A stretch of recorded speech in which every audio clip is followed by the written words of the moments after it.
Hello students, हम लोग करने वाले क्लास 11th फिजिक्स और डायमेंशनल फॉर्मूला के बेसिस पे हम लोग दो न्यूमेरिकल्स करेंगे। चलिए स्टार्ट करते हैं।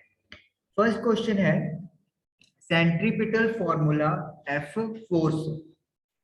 Centripetal force formula F acting on a particle, जो पार्टिकल के ऊपर लग रही है, moving uniformly in a circle, circle के अंदर एक मूव हो रहा है, may depend on mass small m, velocity v and radius, radius पे डिपेंड करता है। तो हमें फॉर्मूला ड्राइव करना है। तो फोर्स जो है वो डायरेक्टली डिपेंड करती है मास पे, वेलोसिटी पे और आर पे। हमें नहीं पता मतलब डिपेंड डायरेक्टली है या इनवर्सली है, एक बार हम लोग डायरेक्टली मान लेंगे और पावर यहाँ पे यूज कर लेंगे ए बी एंड सी। और प्रोपोर्शनल कांस्टेंट को हटाने के लिए we will use a constant K. तो m की पावर a, b की पावर b और r की पावर c यूज करेंगे। चलिए अब डायमेंशन लिखते हैं। फोर्स का डायमेंशन क्या होता है? फोर्स का डायमेंशन होता है M L T minus two, mass into acceleration के फॉर्मूले से। k एक कांस्टेंट है तो इसका कोई डायमेंशन नहीं होगा। m मास, मास का डायमेंशन आपको पता है m1 होता है, या सिंपली m, l भी जीरो है, t भी जीरो है तो इसका पावर a। वेलोसिटी होता है मीटर पर सेकंड, यानी कि m0 l की पावर 1 और t की पावर -1 और इसकी पावर b। r है रेडियस यानी कि मीटर, तो m भी जीरो है, l की 1 है, t जीरो है और उसका होल पावर c। अब लेफ्ट साइड पे M L T minus two, same to same, equal to, अब देखिए m की power 1 into A, 0 into B zero and 0 into C zero हो गया, तो यानी कि अकेला a बच गया। l 0 into A zero, 1 into B B and 1 into C, तो सी, तो b प्लस सी आ गया। t की power 0 into A zero, -1 into B, minus का b, 0 इंटू सी जीरो आ गया। तो यानी कि m l और t की ये पावर हमारे पास राइट साइड पे आ गई। नाउ वी विल कंपेयर करेंगे। कंपेयर करने पर m की पावर जो यहाँ पे a है वो यहाँ पे 1 है, तो यानी कि a की वैल्यू आपके पास आ गई 1। उसके बाद आप t की पावर कंपेयर कर लो, t की पावर है -b और लेफ्ट साइड है -2, तो यानी कि b की जो वैल्यू है वो +2 आ गया।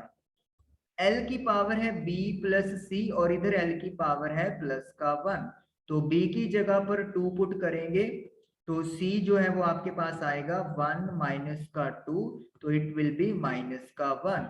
तो इट मींस हमारे पास जो f है वो क्या बन गया, m की पावर +1, वेलोसिटी की पावर 2 और रेडियस की पावर -1, तो इट बिकम्स के एम वी स्क्वेयर। आर नीचे लिख देंगे तो पावर प्लस हो जाएगी, तो ये बन गया है सेंट्रीपिटल फोर्स का formula, K constant M V square upon R. तो ये हमारा पहला क्वेश्चन जो है वो डन हो गया। हमने फोर्स का फॉर्मूला ड्राइव कर लिया है using the method of dimensions. चलिए अब बात करते हैं सेकंड क्वेश्चन की। सेकंड है क्वेश्चन इन वंडरवॉल इक्वेशन। एक वंडरवॉल इक्वेशन दी हुई है, मैं इसको थोड़ा सा दोबारा लिखता हूं ताकि आपको क्लियर पता लगे कि कैसे कोई प्लस है क्वांटिटी और कैसे मल्टीप्लीकेशन है। ये हमारे पास वंडरवॉल की इक्वेशन है। ए और बी के डायमेंशन हमें पता करने हैं, small A and small B के। पी प्रेशर है, टी टेम्परेचर है, आर गैस कांस्टेंट है। चलिए हमें यहाँ पे यूज करने पड़ेंगे डायमेंशन की प्रॉपर्टीज। डायमेंशन की प्रॉपर्टीज क्या कहता है कि सिमिलर डायमेंशन में सिमिलर डायमेंशन ही ऐड हो सकता है। तो इसका मतलब क्या हो गया कि अगर हम लोग यहाँ पर प्रेशर की बात करते हैं तो प्रेशर में सिर्फ प्रेशर ही ऐड हो सकता है, तो यानी कि a अपॉन वी का स्क्वायर का जो डायमेंशन है वो भी प्रेशर का होगा। तो हम लोग क्या लिखेंगे, according to rules of dimension a upon v square is equal to dimension of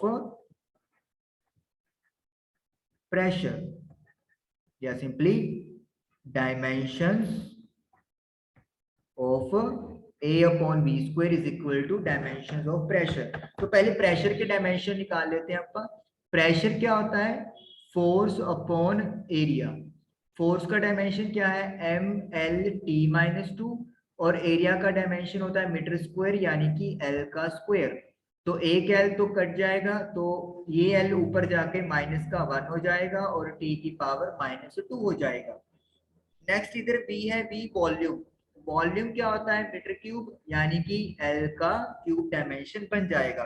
तो हम लोगों को क्या करना है, इधर A का तो A लिख दो, वॉल्यूम वॉल्यूम है L क्यूब, तो L की पावर 3 और उसका whole square is equal to pressure. Pressure का डायमेंशन है ML-1 T-2। अब अगर A का डायमेंशन आपको निकालना है तो उसके लिए हमें क्या करना पड़ेगा? क्रॉस मल्टीप्लाई ML-1 T-2 और मल्टीप्लाई में L की पावर 3 इंटू 2 दैट इज 6, तो L की पावर 6 हो जाएगी।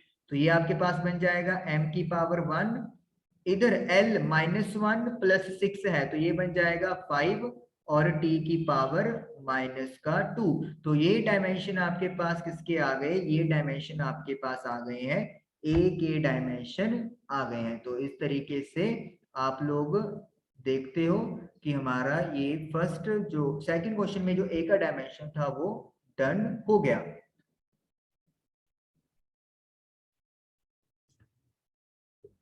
फाइंड करने हैं डायमेंशन ऑफ स्मॉल b। चलिए उसकी तरफ चलते हैं।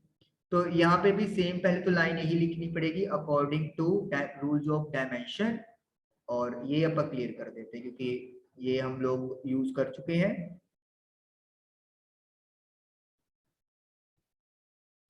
चलिए अब देखिए, तो जो डायमेंशन है, अब यहाँ पे नेगेटिव है, तो नेगेटिव का मतलब क्या होता है कि सेम डायमेंशन में सेम डायमेंशन वाला ही माइनस हो सकता है। तो यानी कि जो वॉल्यूम का डायमेंशन है, dimension of volume that will be equal to dimension of small b। Volume का डायमेंशन क्या है? L क्यूब, और b का हमें फाइंड करना है, तो इसीलिए b का डायमेंशन क्या आ जाएगा? M0, L की 3 और t की 0। तो इस तरीके से a और b के डायमेंशंस आप लोगों के पास आ गए और यही हमसे पूछे हुए थे। तो आई होप कि आपको दोनों क्वेश्चंस ये क्लियर हुए होंगे। Thank you for watching the video.